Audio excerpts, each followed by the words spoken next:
Now, WLOX presents the Friday Night Football Showdown Halftime Update. Proudly sponsored by B&Bell Orthopedic Specialists and Pawpaw's Campers and Cars. And hello everybody, welcome in. Thank you for joining me right here on tonight's edition of Friday Night Football Showdown Halftime Update. I am your host Dylan Jones, and as we get closer to the playoffs, we have a lot to talk about. You can see all of those scores if you will head on over to WLOX.com, where you can get all of those latest updates on our scoreboard. And just to give you a quick tutorial on how to get there on your own accord, make sure you head on over to our website, WLOX.com. You can make sure to hit the hamburger menu, find the sports tab, click the arrow, and click the scoreboard. And then from there, you'll be able to see this screen here. Now, as we go over tonight's games, it's important to note a few of these games, as you can see right there, have already been completed, and already playoffs are starting to shape up a bit. As we get to those games, we'll make sure to go over those games as well for next week. But with that being said, we'll start off in Long Beach, where the Bearcats are looking for a miracle to keep their playoff hopes alive. They host the Hancock Hawks, who are looking to keep themselves afloat as the district's current number 4 seed heading into tonight. The Bearcats are still winless in district this season. They've lost their last 38 district games. As for Hancock, a win and a West Harrison loss would see them clinch their 3rd straight playoff berth. However, with that being said, Long Beach off to a nice start here in the first half. At halftime, they lead at 14-3. In Picayune, the scene is set for what could be an all-time classic. Deuce night, and the George County Rebels pay a visit to Darrell Smith and the Maroon Tide in a game that could decide the district's number 1 seed.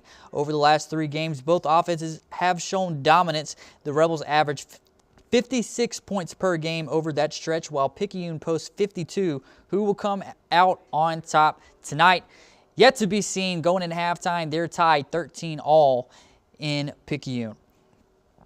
In Pascagoula, the Panthers are looking to clinch the playoffs for the 2nd year in a row. They see the West Harrison Hurricanes, who must recover from 3 straight losses to keep their hopes alive. These two have faced off 5 times before, with the Panthers taking all 5 contests.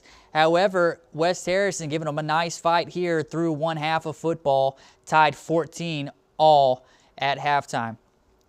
Now we check in with the PRC Blue Devils, who currently sit in the number 4 spot in their district. They host the final regular season game tonight against the one-loss West Jones Mustangs. And thanks to a win earlier this season over Forest Hill, the Blue Devils will see the playoffs for the first time since 2015.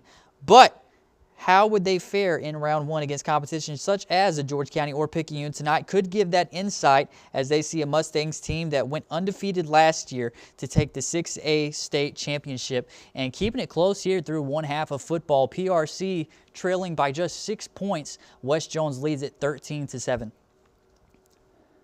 Now we dip to 5A, where the Stone Tomcats hope to firmly root themselves into the postseason picture. They see the one-loss Gaucher Gators, who are running away with the district's number 1 seed up to now. The Gators currently hoist the coast's longest active win streak at 7. They look to keep it intact tonight. Gaucher at halftime leading it 21-0. In Hurley, the East Central Hornets have already been mathematically eliminated from playoff contention. However, tonight's game is still a big one as they host the rival Van Cleve Bulldogs in the Pascagoula River Bowl. The Dogs are still making a run at the district's number 1 seed. With a win tonight and a Gaucher loss, things could certainly get interesting in the final week of the regular season. At halftime, staying close, 7-7. Both teams, a lot of football to be played there. We'll see how that one ends. So as you can see, a few of these scores are final. We'll make sure to loop back around to those games to kind of break those down and give you an outlook of where those winners and losers will end up next week. But with that being said, we will check in with both the Poplarville Hornets and the Greene County Wildcats. The winner of this contest heads into playoffs with the number 1 seed. The loser will go with the number 2 seed. Number 1 seed will host the Quitman Panthers. Both teams enter tonight with just 1 loss on the season, Greene County falling to George County and Poplarville dropping to West Jones. A win would give the Hornets their 3rd straight district championship.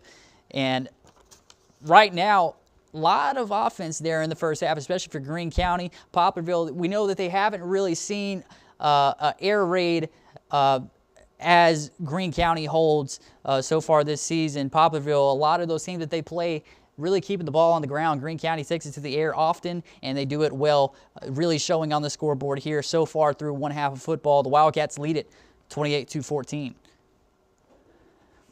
So as we just mentioned, these two games, we'll make sure to loop back around to those at the end.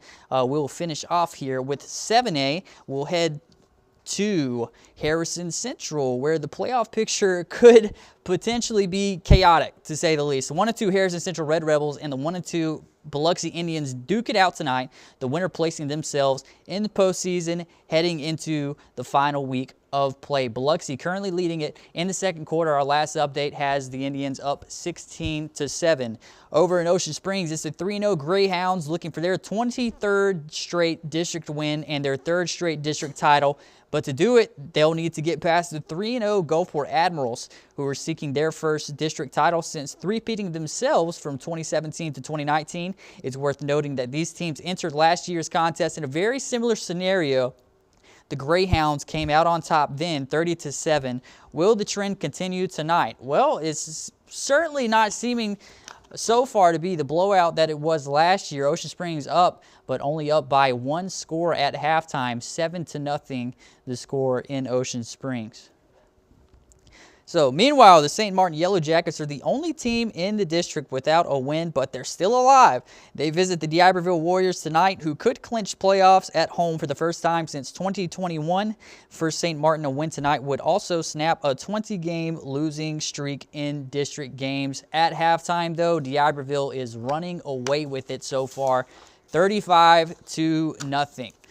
So now, what we're going to do is we're going to scroll back up to these games and show what these results mean. All of these games took place just last night. You see Resurrection dropped to Lumberton 25-0. Resurrection was actually already mathematically eliminated from playoff contention. However, that will be the end of their season. As for St. Stanislaus, they entered last night's game already clinched as the number 4 seed. And we'll head over to next week here shortly to give you an outlook on who they will be playing. So as for Bay Tigers and the Pass Christian Pirates, with this game, the result of this game, the winner took number 3 seed, that is the Pass Christian Pirates. The loser took the number 4 seed in that district as Moss Point went winless this season. The Bay Tigers not able to overcome the Pirates. They'll take the number 4 seed. So as we scroll up, and again, you can see this yourself if you head on over to our website. We'll check out week 11 here. We got one more season left for all these 6A, 7A, 5A games. But as for 4A down, they'll be starting playoffs next week. And if you see here, the loser of this Poplarville Greene County game, very close so far, something to keep an eye on, will take on the Mendenhall Tigers. They will still host. They'll be the number 2 seed. Mendenhall is the number 3 seed out of that region. Bay will hit the road to face the Forest Bearcats. Pass Christian hits the road to take on the Northeast Jones Tigers. And the winner from this Poplarville Greene County game will take on Quitman. So, and as for St. Stanislaus, they are that number 4 seed. They're going to hit the road to take on a tough Noxubee County Tigers team. They have just 2 losses this season, those losses being to Starkville and West Point. And if you know anything about high school football in Mississippi, those are 2 teams that constantly field very, very good teams. And Noxubee County hanging right there with them. They look stout so far this season. Something to keep an eye on there. So that is your outlook for the playoffs as of right now. And we also have one more week of football in the regular season for 5A and up. So head back to week 10. We'll keep that right there. But that will do it for us here tonight. So make sure to head on over to WLOX.com to stay updated on all those scores. And tune into WLOX ABC and CBS at 10:15 tonight for all of the final scores and highlights. I'm your host, Dylan Jones. Thank you so much for tuning in. See you later tonight.